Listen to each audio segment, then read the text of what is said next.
Kolkata RG Kar medical college में एक lady trainee doctor के साथ रेप की घटना याद है या भूल गए? वही मौमिता देवनाथ जिसको न्याय दिलाने के लिए लोग we want justice candle march करते हुए सड़कों पर उतर आए थे, आंदोलन हुआ था। लेकिन सवाल वही रह जाता है कि क्या मौमिता देवनाथ को न्याय मिला? अभी कुछ दिनों पहले ही रामपुर हाट में एक 13 साल की नाबालिग बच्ची के साथ रेप की घटना सामने आई थी। और अब दुर्गापुर में आईक्यू सिटी हॉस्पिटल में एमबीबीएस की सेकेंड ईयर की छात्रा के साथ गैंगरेप। 5 अभियुक्तों को आरोपियों को गिरफ्तार किया गया। ओपू बावरी, शेख नसीरुद्दीन, शेख रियाजुद्दीन, शेख फिरदौस और शेख सफीकुल, 5 आरोपियों को गिरफ्तार किया गया है। और लड़की के मित्र आसिफ अली के साथ पुलिस अभी पूछताछ कर रही है, ऐसी खबरें सामने आ रही है। लेकिन सवाल वही है कि रेप जैसे जघन्य अपराध पर आखिर क्यों ना तो हमारे विधायिका में चर्चा होती है, ना तो न्यायपालिका में चर्चा होती है, ना तो कार्यपालिका में चर्चा होती है, और ना तो न्यूज चैनल में चर्चा होती है। बड़े बड़े न्यूज चैनल में आखिर क्यों चर्चा नहीं होती? होता क्या है? सिर्फ तू मैं, आरोप प्रत्यारोप, मुर्गा लड़ाई होता है।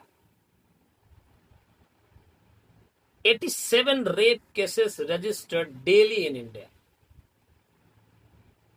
लेकिन पिछले कुछ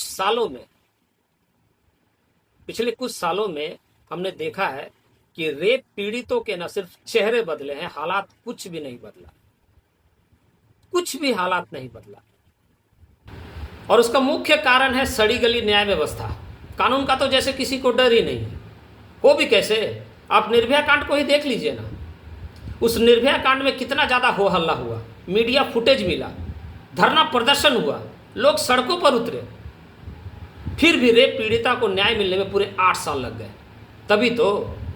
तभी तो ये आदमखोर वैशी दरिंदे भेड़िए किसी के भी बहन बेटी को जहां तहां से उठा लेते हैं, दिन दहाड़े उठा लेते हैं, उसके साथ रेप करते हैं और उसको 50 टुकड़ों में काट कर फेंक देते हैं। और इसके जिम्मेदार कहीं ना कहीं हम भी हैं। हमने भी अपनी सामाजिक जिम्मेदारी कभी नहीं निभाई। हम लोग कभी भी सामूहिक रूप से सड़कों पर नहीं आए और एक कठोर कानून के लिए कभी मांग नहीं की। अगर वाकई में अपनी बहन बेटियों को सुरक्षित रखना है तो एक कठोर कानून की आवाज बनिए।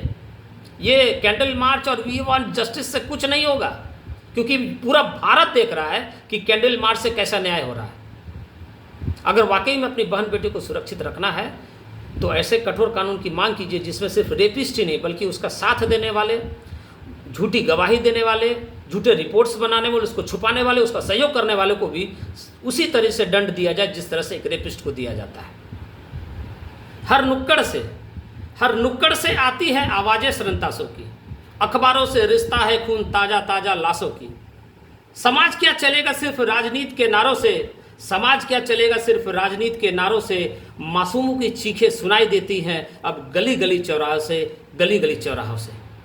जय हिंद।